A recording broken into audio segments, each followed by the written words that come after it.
ಬೆಂಗಳೂರು ಹೊರವಲಯ ನೆಲಮಂಗಲ ನಗರದ ಹೃದಯ ಭಾಗದಲ್ಲಿ ಸಾರ್ವಜನಿಕರು ಸಂಚಾರ ಮಾಡುವ ಪಾದಚಾರಿ ರಸ್ತೆಯನ್ನು ಹೊಡೆದು ಖಾಸಗಿ ಹೋಟೆಲ್ ಒಂದಕ್ಕೆ ಅಂಡರ್ ಗ್ರೌಂಡ್ ಪಾರ್ಕಿಂಗ್ ವ್ಯವಸ್ಥೆಗೆ ಅನುಕೂಲ ಮಾಡಲಾಗುತ್ತಿದೆ. ಹೌದು ವೀಕ್ಷಕರೇ, ನೆಲಮಂಗಲ ಹೃದಯ ಭಾಗದ ನಗರಸಭೆ ಪಕ್ಕದಲ್ಲಿ ಇರುವಂತಹ PLD ಬ್ಯಾಂಕ್ ನೂತನ ಕಟ್ಟಡದಲ್ಲಿ ಬೇಸ್ಮೆಂಟ್ ಪಾರ್ಕಿಂಗ್ ಹಾಗೂ ಫಸ್ಟ್ ಫ್ಲೋರ್ನಲ್ಲಿ ಉಡುಪಿ ಶ್ರೀಕೃಷ್ಣಂ ಹೆಸರಿನ ಹೋಟೆಲ್ಗಾಗಿ ಬಾಡಿಗೆ ನೀಡಲಾಗಿದ್ದು, ಬಾಡಿಗೆದಾರರಾದ ಹೋಟೆಲ್ ಮಾಲೀಕರು ರಾಜಾರೋಷವಾಗಿ ಹಾಡು ಹಗಲಲ್ಲೇ ಫುಟ್ಪಾತ್ ಸಂಚಾರಿ ರಸ್ತೆಯನ್ನು ಹೊಡೆದು ಹಾಕಿದ್ದಾರೆ.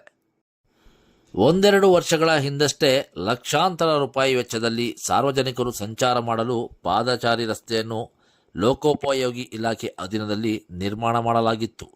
ಆದರೆ PLD ಬ್ಯಾಂಕ್ನ ನೂತನ ಕಟ್ಟಡದಲ್ಲಿ ಹೋಟೆಲ್ಗೆ ಬಾಡಿಗೆ ಪಡೆದ ಹೋಟೆಲ್ ಮಾಲೀಕರು ಹಾಡು ಹಗಲೇ ರಾಜಾರೋಷವಾಗಿ ಪಾದಚಾರಿ ರಸ್ತೆಯನ್ನು ಒಡೆದು ತಮ್ಮ ಹೋಟೆಲ್ಗೆ ಬರುವ ಗ್ರಾಹಕರಿಗಾಗಿ ಕಟ್ಟಡದ ಒಳಗಿನ ಬೇಸ್ಮೆಂಟ್ ಪಾರ್ಕಿಂಗ್ ಕಲ್ಪಿಸಿಕೊಡುವ ಸಲುವಾಗಿ ಲೋಕೋಪಯೋಗಿ ಇಲಾಖೆ ನಿರ್ಮಾಣ ಮಾಡಿದ ರಸ್ತೆಯನ್ನು ಒಡೆದು ಹಾಕಿದ್ದಾರೆ. ಬಲಭಾಗದಲ್ಲಿ ನಗರಸಭೆ, ಎಡಭಾಗದಲ್ಲಿ ತಾಲೂಕು ಕಚೇರಿ. ಆದರೂ ಸಹ ಸಂಬಂಧವೇ ಇಲ್ಲದ ಹಾಗೆ ವರ್ತನೆ ಮಾಡಿರೋ ಸರ್ಕಾರಿ ಅಧಿಕಾರಿಗಳು. ಇದನ್ನು ಗಮನಿಸಿದ ನಾವು ದೃಶ್ಯಗಳನ್ನು ಸೆರೆ ಹಿಡಿಯಲು ಮುಂದಾದ ಸಮಯದಲ್ಲಿ ಹೋಟೆಲ್ ಮಾಲೀಕರು ತಮ್ಮ ದರ್ಪ ತೋರಿದ್ದಾರೆ.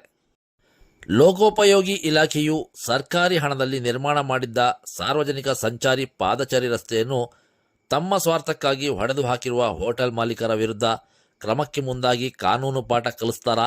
ಕಾದು ನೋಡಬೇಕಾಗಿದೆ.